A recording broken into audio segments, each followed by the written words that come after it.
Our leader of majority in National Assembly is going to be the Honorable Kimani Ichung'wah, the Member of Parliament for Kikuyu. Congratulations, Mheshimiwa. Tumpigie makofi huyu jamaa. The Deputy Leader of Majority in the National Assembly is Owen Baya, the Member of Parliament for Kilifi South. Kilifi North, sorry. Pigeni makofi.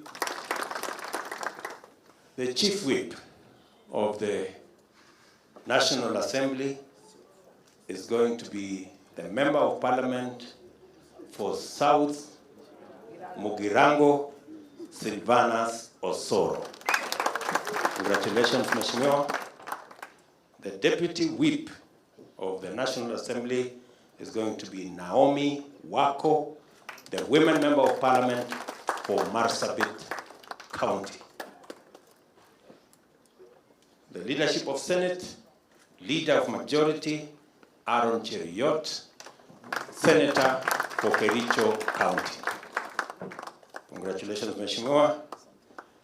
Deputy Majority Leader, Tabitha Karanja, the Senator of Nakuru County. Chief Whip, Boni Halwale, Bullfighter, Senator Kakamega County. Congratulations again.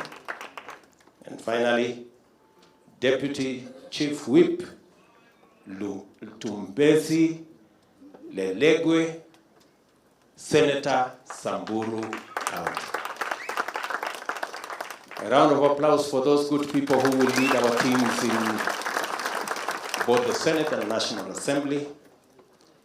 The other matters, as we have agreed, will be handled by my very able deputy here on the other matters to do with Parliament in consultation with now these leaders and the party leaders in our coalition, so that we can present a team that will make sure that our agenda in both houses in Parliament is prosecuted appropriately in a timely manner, so that we can deliver on the commitments we made to the people of Kenya.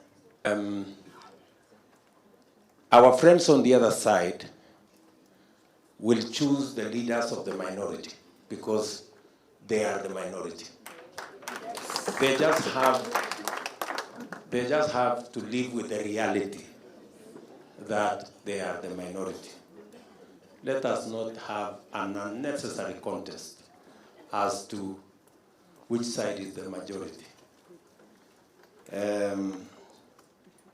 Since they lost the instruments of coercion, because the only way they had a semblance of numbers is when they could use the police and the DCI and the ESCC and the KRA and all these other institutions to intimidate and blackmail and threaten people.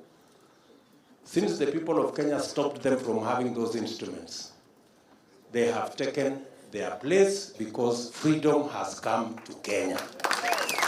And people, everybody can make a choice, that their own independent choices, without blackmail and threats and intimidation. I think we've also agreed with you that we have among the lowest saving as a percentage of GDP in our region. It is not possible for us to continue contributing 200 shillings and pretending that we are doing anything called saving. It is not saving. It is a joke. And we have agreed, and we have been taken through the numbers here, what savings can do for our country. In fact, savings is biblical. I mean, it's honestly. Yeah? The Bible says, a good man leaves an inheritance for his children.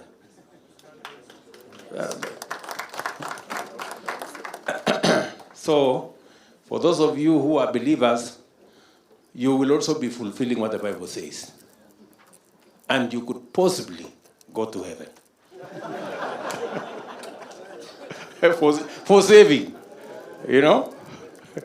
So we all agree that we have to raise our savings as a percentage of GDP. It is not possible for NHIF to continue receiving 200 shillings from people who earn as much as 1,500,000, 200,000.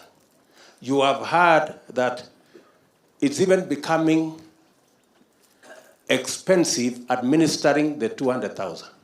We have just been told here, if you continue with the 200 shillings, it is better to stop. So, good people, we have to do the necessary reforms, change the law, amend the regulations so that we can save appropriately. We've all been given the benefits of saving. It not only secures our future, it gets us the resources to implement and grow our country, to implement our plans, to fund our development, so that when we fund our development, we create jobs, create more savers, and make our country wealthy. We have explained to you matters to do with agriculture and what we need to do with agriculture so that agriculture can lift our economy. And when we say agriculture, we mean from productivity. We have agreed that with appropriate intervention, we can increase our productivity without necessarily increasing the acreage of the land we are using under our agricultural activities. We have agreed with you on how agriculture is going to be used to stimulate and to spur our agro-processing, value addition, all the way to manufacturing and job creation. You now appreciate why UHC can become a reality in the shortest time possible, and the necessary interventions we have to do when it comes to reforming the National Health Insurance Fund and making sure that it works for everybody and leaves no Kenyan behind. You have heard here that every year, 1 million Kenyans run the risk of being destitute because of illness. And that is why it is necessary for us to urgently reform the NHIF and roll out our universal health coverage plan, which we sold to the people of Kenya, and that is why they elected us. We've also agreed on what we need to do with our housing plan. You now understand better why this housing plan is not just about building houses. It's a whole concept of transforming communities and transforming our nation. Getting the people in slums to live in decent habitat. Making sure that we create more home owners than rent payers. We also ensure that through the housing plan, we also make millions of our young people to have jobs. We have desegregated the housing plan so that it also begins to create industry.